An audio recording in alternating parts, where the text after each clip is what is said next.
Už po tretíkrát Karpatská nadácia zorganizovala úspešné podujatie Pestré mestečko neziskových organizácií. 15 neziskoviek tak vďaka tomu v priestoroch obchodného centra Optima v Košiciach predstavilo svoje aktivity širokej verejnosti.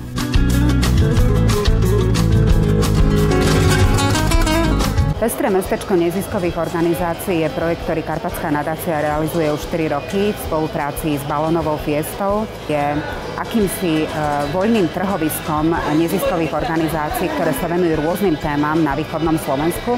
A je to vlastne príležitosť ukázať činnosť týchto organizácií verejnosti, trošku sa pochváliť výsledkami, ktoré tieto organizácie vo svojej činnosti dosiahli, a v neposlednom rade aj popularizovať prácu mimovládnych organizácií, ktorá často nie je dostatočne doceňovaná a ktorá často nahrádza alebo nejakým spôsobom supluje štát a venuje sa témam, ktoré nie sú vlastne atraktívne ani pre ostatné sektory.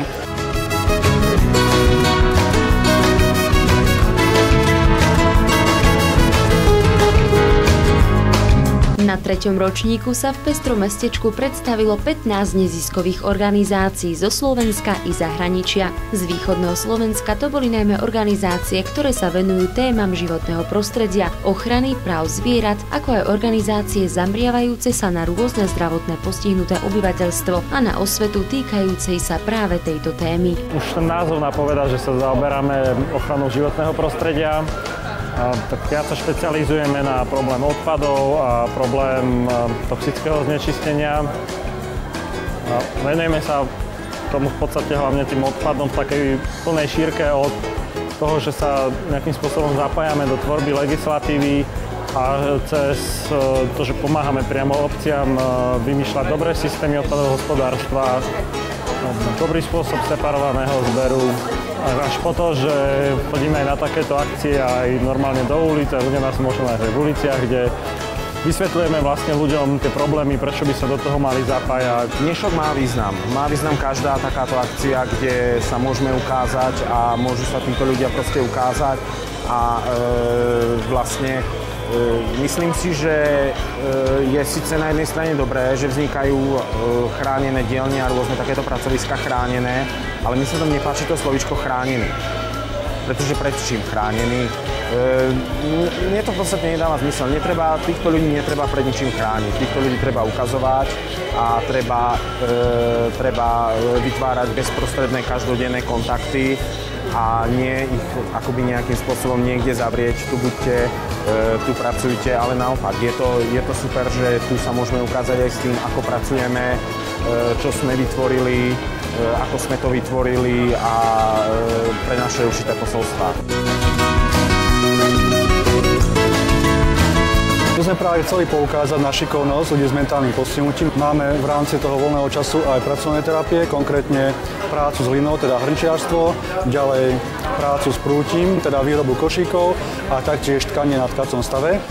Dnes sme sa rozhodli ukázať návštevníkom Optimy výrobu košíkov z pedigu. Pedig je forma prútia, je to vlastne čistenie prúte.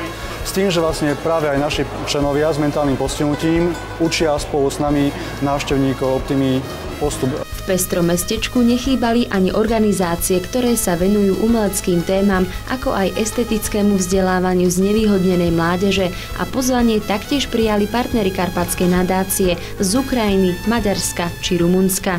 Karpatská nadácia Maďarsko prišla do Pestrého mestečka neziskových organizácií s prezentáciou svojej terajšej práce.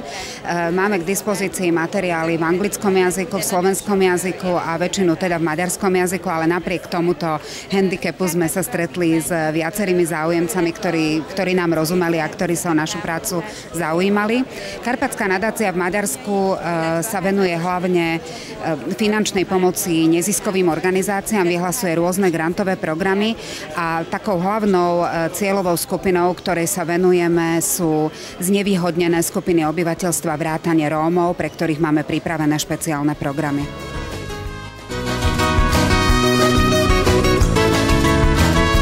Súčasťou 3. ročníka Pestrého mestečka neziskových organizácií bolo aj predstavenie medzinárodnej fotografickej súťaže Vyšehrad v obrazoch, ktorú Karpatská nadácia a jej partnerské organizácie v zahraničí zorganizovali pre deti a mladých v 4 krajinách Vyšehradského regiónu. Na Pestrom mestečku nadácia slávnostne vyhlásila víťazov a verejne im udelila ceny.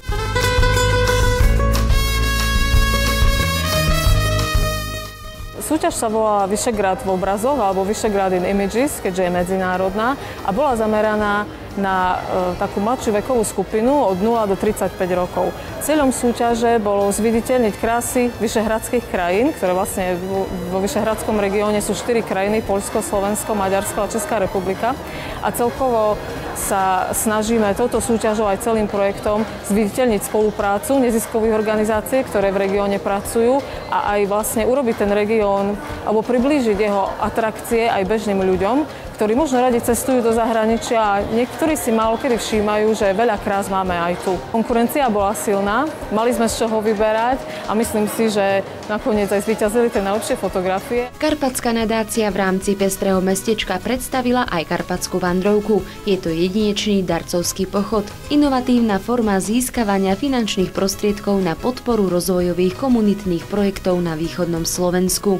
Pri plánovaní Karpatskej vandrovky, vlastne pri plánovaní trasy sme sa snažili vyberať takú trasu, ktorá je pekná, zachovala, prechádza najkrajšími časťami Volovských vrchov, respektíve západných Karpat.